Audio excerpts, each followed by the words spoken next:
অত্যাচার করেছে, জুলুম করেছে।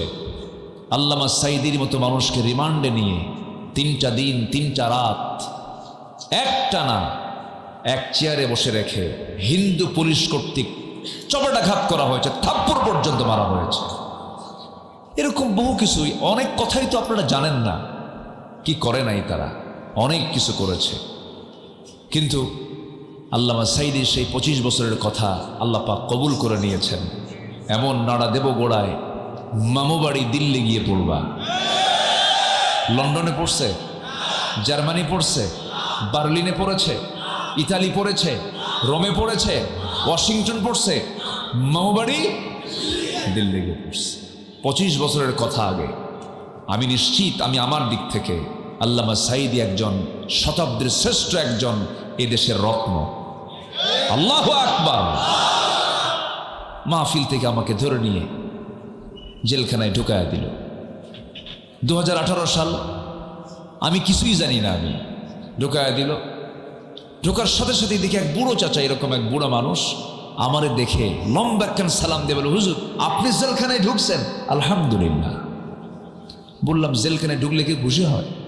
বলতেছে, বাবাজি মাহফিলে যাই, ওয়াজ শুনি, দূর থেকে এত চেষ্টা করছে আপনার সঙ্গে সাক্ষাৎ করব, একটু মুসাফা করব, একটু সালাম দেব, চান্সটা পাই না। আল্লাহ কি সুন্দর মিলায় দিছে, দোয়া করি আপনি জেলখানায় থাকেন। তো এরকম করে আমি তো ছোট্ট মানুষ, আমার প্রতি আর কতই জুলুম হয়েছে, এটা তেমন কিছু না। ঝুলায়া ঝুলায়া, দুপা ঝুলায়া নির্যাতন করেছে, অত্যাচার করেছে।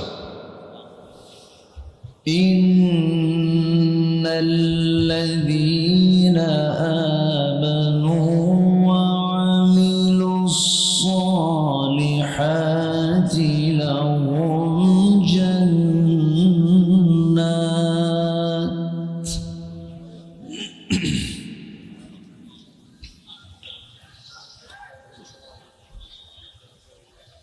لهم جنات تجري من تحتها الأنهار ذلك الفوز الكبير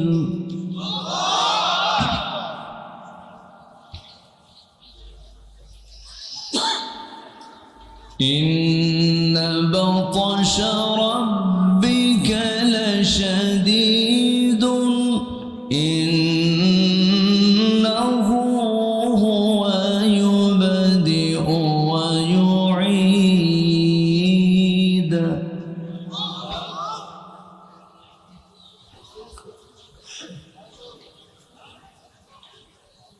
وهو الغفور الودود ذو العرش المجيد فعال لما يريد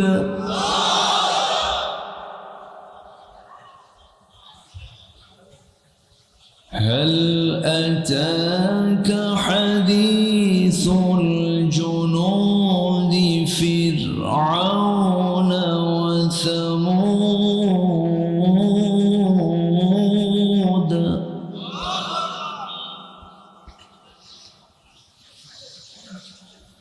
بل الذين كفروا في تكذيب والله من ورائهم محيط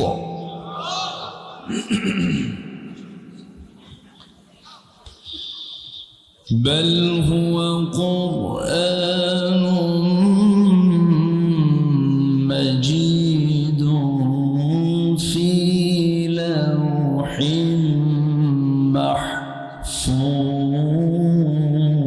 محفوظ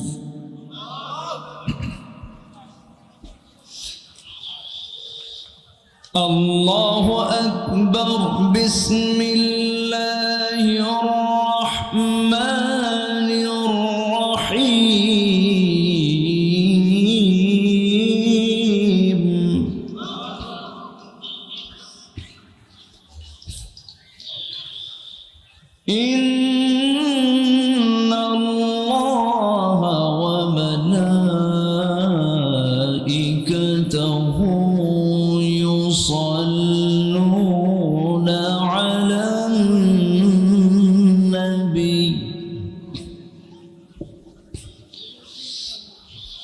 ইয়া আইয়ুহাল্লাযীনা আমানু সাল্লু আলাইহি ওয়া সাল্লিমু তাসলিমা আল্লাহুম্মা ওয়া আলা আলি সাইয়্যিদিনা।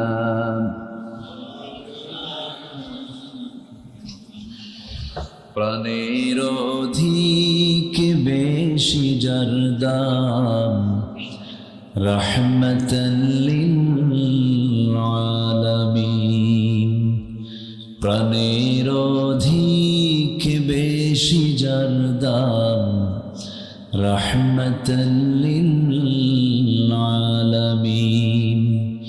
জানো কি তোমরা তাহার নাম রাহমাতাল লিল আলামিন।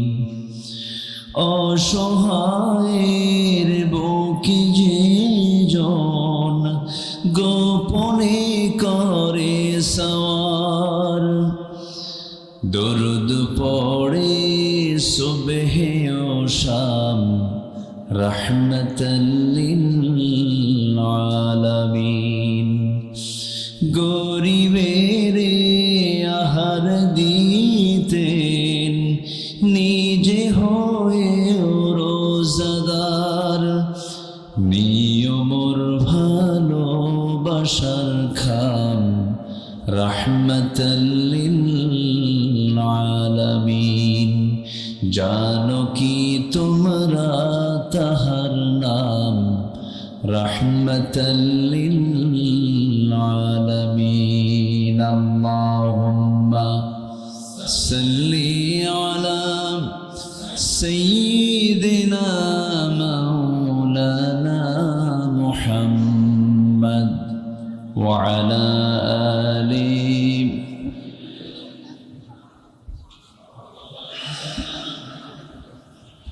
সবাই বলুন বালাগাল উলা বিকামালিহি কাশাফাত তুজা বিজামালিহি।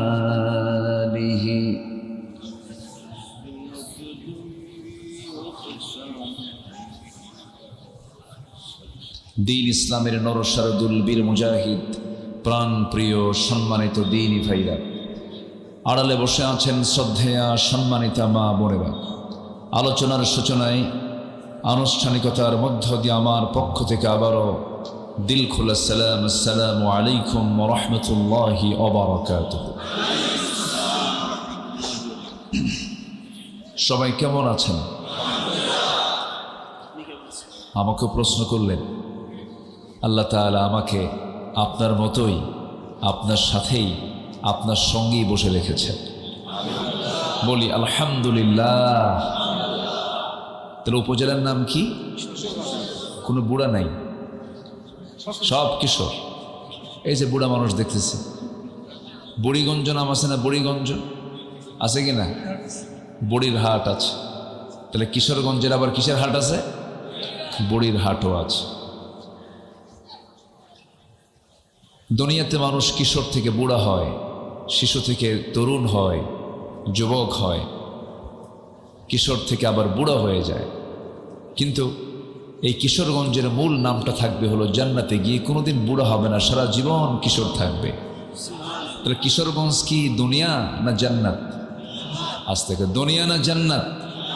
জান্নাত হবে কি গঞ্জ? কিশোরগঞ্জ, যেখানে কোনো বুড়া। তাহলে আপনার নামটা নকল। নামটা কি? নকল। আসল নাম হলো জান্নাতের কিশোরগঞ্জ। আবার এই মিডিয়ারা উল্টাপাল্টা যেন আবার কিছু করেন না। এটা কিন্তু আমি তো কোনো তফসির করতেছি না, এটা মজা করে বললাম।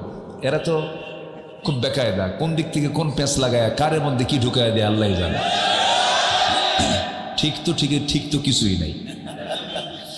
যাই হোক, মহান রব্বুল আলামিনের শুকরিয়া যে মহান আল্লাহ সুবহানাহু ওয়া তাআলা সারাদিনের অক্লান্ত পরিশ্রম, হাড়ভাঙ্গা পরিশ্রম শেষে কাজ সম্পূর্ণ করে এই ক্লান্তি দূর করার জন্য নিয়ামত ওয়াজআলনাল লাইলা লিবাসা, ধীরে ধীরে যখন ঘুমের দিকে চলে যাবে আলহামদুলিল্লাহ। আবারও বলছি আলহামদুলিল্লাহ। চিৎকার মেরে বলছি আল্লাহুম্মা ইন্নী আসআলুকা আল হুদা ওয়াত তুকা ওয়াল আফাফা ওয়াল গিনা। সবাই বলি আল্লাহুম্মা আইন্নি আলা যিকরিকা ওয়া শুকরিকা ওয়া হুসনি ইবাদাতিকা। আমরা আল্লাহ তাআলার শুকর আদায় করে নিলাম। সুন্দর একটা কথা আমার আব্দুল মুনতাকিম ভাই বলেছেন, মূলত ওয়াজ কিন্তু উনি করে ফেলেছেন এক লাইনে। আমরা সবার পরিচয়, আমাদের সবার পরিচয়কে আমরা কি বলুন তো? মুসলমান। বলুন আমরা কি বলুন তো? মুসলমান। কেন মুসলমান? আমরা কি মেনে চলি? ইসলাম। বলেন ইসলাম যে মানে তাকে কি বলে? মুসলিম। ইসলাম যে মানে তাকে কি বলে? আর অনেকগুলো মুসলিম যেখানে থাকে তার হচ্ছে মুসলিমুন। তাহলে আমরা গোটা দেশে 90% আমরা মুসলমান। কিসের কারণে মুসলমান? আমরা ইসলাম মেনে চলি, ইসলাম মেনে চলি, কিন্তু সব জায়গায় না। কিছু কিছু নিজের পছন্দ মতো, নিজের ইচ্ছা মতো ইসলামকে মেনে চলি। ইসলামকে মানবো আমরা নিজ ইচ্ছা মতো না আল্লাহর সিদ্ধান্ত মতো? কার সিদ্ধান্ত মতো বলেন? ইসলাম তো এমন একটি বিধানের নাম, ইফরাত তাফরিত কোনোটাই চলবে না, খাটো লম্বা করা যাবে না। ইসলাম যা আছে ওইভাবেই মানতে হবে।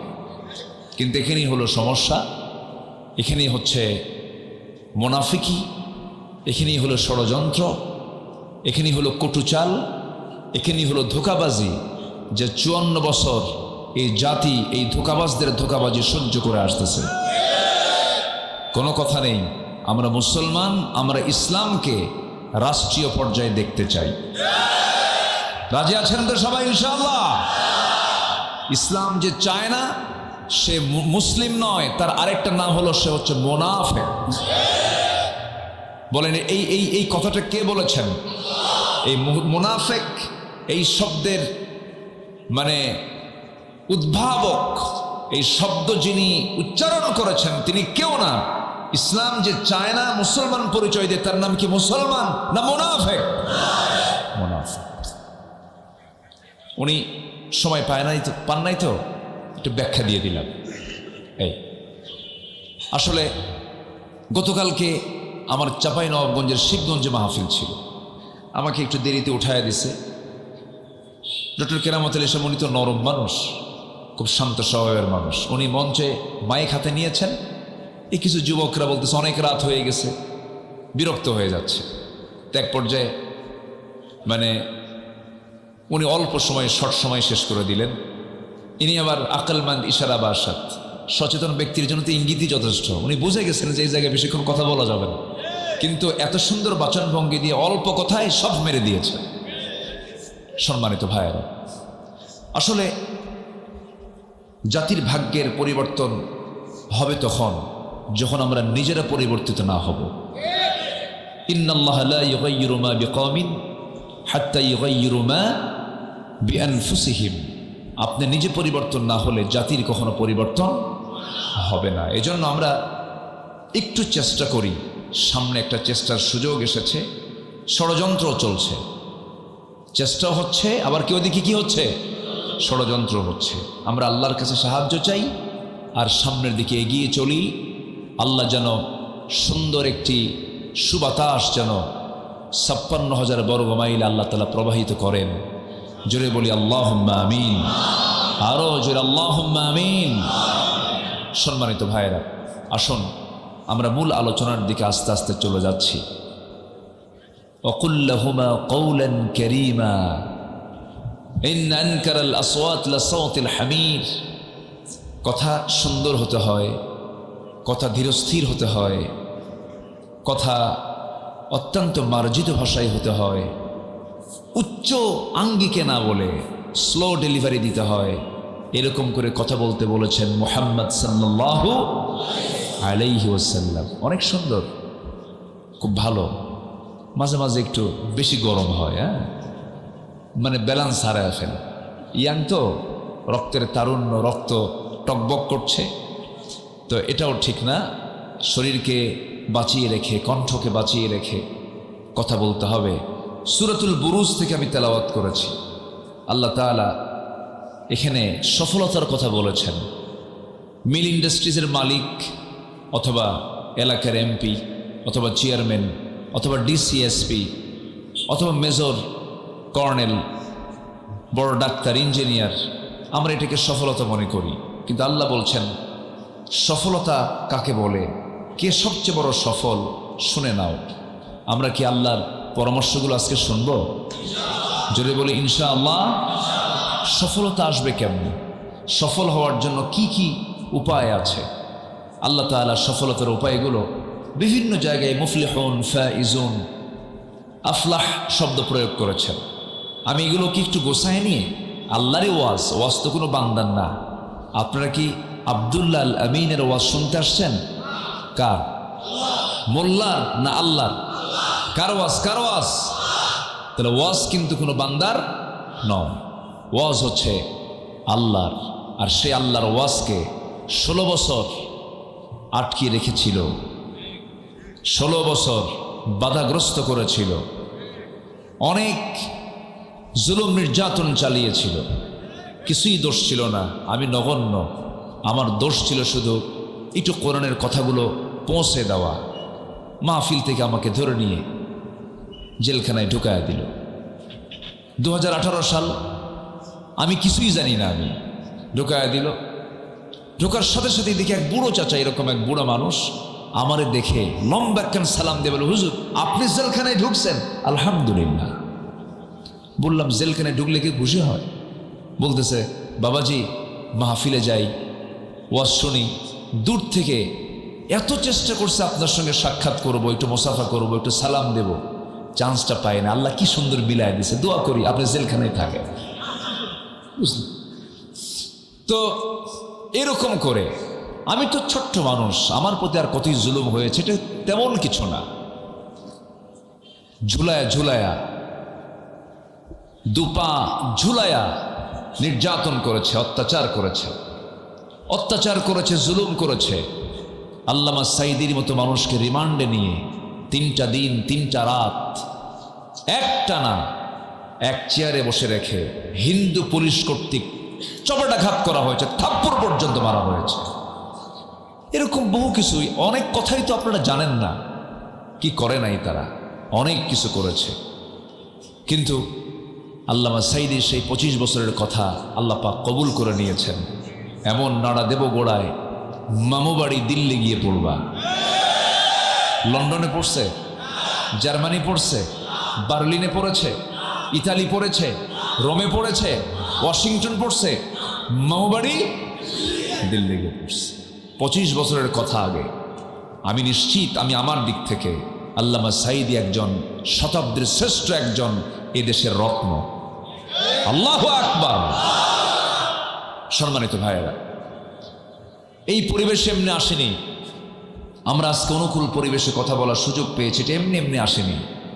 অনেক শহীদের রক্ত, অনেক মজলুমের চোখের পানি, জায়নামাজ ভিজে যাওয়া, জেলখানার বালিশ ভিজে যাওয়া, কত কষ্টের মধ্য দিয়ে আল্লাহ তাআলা শুনেছেন এই 20 কোটি মানুষের, মুসলমানের হৃদয়ের আকুতি আল্লাহ পাক কবুল করে নিয়েছেন। সম্মানিত ভাইয়েরা, আমরা সফল যদি হতে চাই, আমাদের সবাইকে আগে ভালো হতে হবে। আমি যদি না ভালো হই, আমরা কি সফলতা পাবো? বলেন তো, সফলতা পাবো? এই জন্য আল্লাহ পাক বলছেন, সফল যদি হতে চাও আমার কিছু পরামর্শ নাও। এর মধ্যে যতগুলো পরামর্শ আছে, মোটামুটি 9টাকে আমি এক জায়গায় করেছি। 9টা পরামর্শ, 9টা উপায়। এর মধ্যে 1 নম্বর হলো ঈমান আনবো আমরা ভালো করে। জোরে বলি ইনশাআল্লাহ। আমরা কি এখানে কেউ বেঈমান আছে? বলেন তো, একটা হাত তুলে একজন কোন তো আমি বেঈমান। কেউ কি আছেন আপনারা? সবাই কিন্তু আমরা বলি আমরা কি মুমিন অথবা আমরা ঈমানদার। একটা প্রশ্ন করি আপনাকে, বলুন তো, আমার দেশে নামাজি বেশি না ঈমানদার বেশি? আচ্ছা বলেন তো, বেনামাজি বেশি না ইমানদার বেশি? আরেকটা প্রশ্ন করি, আমার দেশের নামাজি বেশি না ইমানদার বেশি? আমি কিন্তু প্যাঁচ লাগাইতেছি। নামাজি বেশি না ইমানদার বেশি বলেন? হ্যাঁ, হয়নি, উত্তর হয়নি, ভালো করে কোন। নামাজি বেশি না ইমানদার বেশি? আচ্ছা বলেন তো, এরকম কি বলে না, ভাই নামাজ না পড়ি ইমান ঠিক আছে। এখন বলেন, নামাজি বেশি না ইমানদার বেশি? ইমানদারই বেশি, নামাজি নাই। বলেন তো, নামাজি কি ইমানদার কি বেনামাজি হতে পারে? বলেন, ইমানদার কি বেনামাজি হতে পারে? তাহলে আমার দেশ একমাত্র দেশ যে দেশে নামাজ না পড়েও ইমানের দাবি করে ফেলে। অত্যন্ত দুঃখের বিষয় এগুলো, খুবই কষ্টের বিষয় এগুলো। আল ফারকু বাইনাল মুমিন ওয়াল কাফির তারকুস সালাহ। মুমিন আর কাফিরের মধ্যে পার্থক্য হলো নামাজ। আর সেই নামাজ বাদ দিয়ে আবার বুক ধরে কয় নামাজ না পড়ি ইমান ঠিক আছে। আছে কিনা বলে? সফলতা কাকে বলে? আল্লাহ রাব্বুল আলামিন বলেন, এক নম্বর উপায় হলো ভালো করে ইমান আনতে হবে। ইমান শুধু আনলেই হবে না, আমলও লাগবে। আল্লাহ রাব্বুল আলামিন সুন্দর করে সূরাতুল বুরুজের শেষ দিকে বলছেন, ইন্নাল্লাযীনা আমানু ওয়া আমিলুস সালিহাতি লাহুম জান্নাতুন তাজরি মিন তাহতিহাল আনহার যালিকাল ফাওজুল কাবীর। জোরে বলুন আল্লাহু আকবার। ঈমান যারা আনবে, নেক আমল যারা করবে, তাদের জন্য মহান রব্বুল আলামিন এমন জান্নাতের অফার দিচ্ছেন, এমন জান্নাত দিয়ে দেব যার নিজ দিয়া নহর প্রবাহিত, নদী প্রবাহিত। জোরে বলে সুবহানাল্লাহ। কোন নদী? শুধু পানির নদী নয়, শরাবের নদী, শরাবের নহর, দুধের নহর, মধুর নহর। কেউ তো সুবহানাল্লাহ বললেন না। বলেন তো, দুধের নহর কি গোটা দুনিয়া কোথাও পাবেন? মধুর নহর কি দুনিয়ার কোথাও পাবেন? জান্নাতে আল্লাহ পাক 4টা নহর রেখে দিয়েছেন। একটা হলো কি? পানির নহর, যেটা আমরা দুনিয়াতে দেখি না, পানির নহর, দুধের নহর, মধুর নহর, শরাব অর্থাৎ এক জাতীয় ড্রিঙ্কস। দুনিয়ার পচা মদ না। দুনিয়ার মদ খাইলে তাল না মাতাল? তাল না মাতাল? মাতাল, হুঁশ থাকে না। ডাবল বোতল মারছে, বাড়িতে আসছে, দরজায় ডাক দিচ্ছে, রাত 3টার দিকে ধমক মারতেছে। বউ তো ভাবতেছে খাইছে, ডাবল খাইছে মনে হয়। দরজা খোলা মাত্রই এই স্বামী বউটাকে দেখা মাত্রই ভাবতেছে, বউ ভাবতেছে, লাল টকটকে চোখে তাকায় আছে। বউ এখন মনে মনে চিন্তা করে, আমি তো পাশে ছেলেকে নিয়ে দাঁড়ায় আছি, মানে ভয়ে ছেলেকে আবার সাথে নিয়ে আসছে, না জানি কি আচরণ করে। মদ খেলে তো কোনো আচরণ ঠিক থাকে না। পাশে ছেলে দাঁড়ানো, তো লাল টকটকা চোখ নিয়ে দরজা খোলা মাত্রই বউয়ের দিকে তাকায় বলে, আম্মা আসসালামু আলাইকুম। কি কথা বলছেন ভাই? বউ এখন কয়, হাই রে আমার পোড়া কপাল, একটা যুবক ছেলের পাশে দাঁড়ানো, তার সামনে আমার মা বলে ডাকে।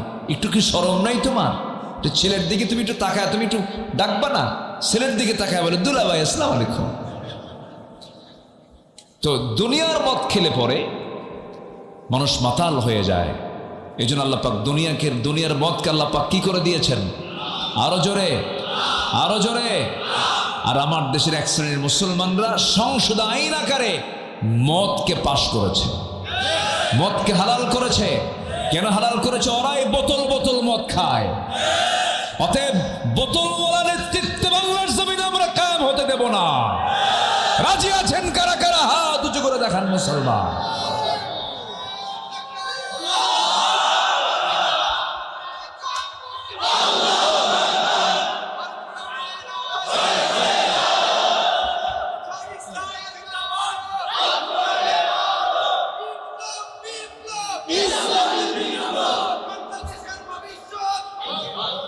আল্লাহ কবুল করুন, জোরে বলে আমিন। হাত নামান। তাহলে মদের বোতল যারা নিয়ে চলবে, মদের আইন যারা পাশ করার চেষ্টা করবে, তাদের নেতৃত্বের মুখে আমরা জুতা মারি, থুতু মারি। আমার দেশেতে সুদ নাই, সুদ খাওয়া কি কি করে আরাম, ভালো করে রকম হারাম, আরাম না। বলেন কি সুদ খাওয়া কি হারাম, নিষিদ্ধ। আমার দেশে এটা হালাল। সুদকে রাষ্ট্রীয় স্বীকৃতি দিয়েছে। এরপরে মদের আইন পাশ হয়েছে। মদের দোকান মনে হয় নীলফামারী বাদ পড়ছে।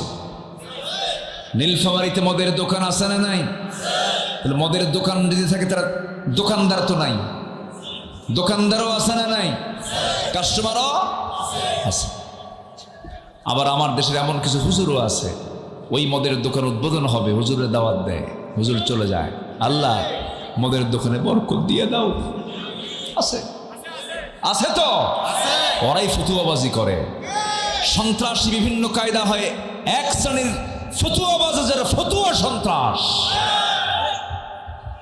যখন প্রয়োজন ওদেরকে ব্যবহার করে ইসলামের যে মূল স্রোত, এই ধারাকে বাধাগ্রস্ত করার জন্য যুগে যুগে মুনাফিক চক্র ফতুয়াবাজি করে এসেছে। এগুলো বাদ দেন। ভাববেন না আপনিও সুখে থাকতে পারবেন, আর ইসলাম আসলে সবাই সুখী হবেন। আল্লাহ বোঝার তৌফিক দান করুন, জোরে বলি আমিন। রাগ করতেছেন নাকি আপনারা? সম্মানিত বন্ধুগণ, তাহলে আমরা সফলতা যদি পেতে চাই, আমরা ঈমান আনবো। রাজি আছেন তো? হয়তো অনেকে ভাবতেছেন হুজুর ঈমান আনবো মানে আমার নামই তো ঈমান আলী। নাম কি? ঘুম থেকে 10টার দিকে ওঠে,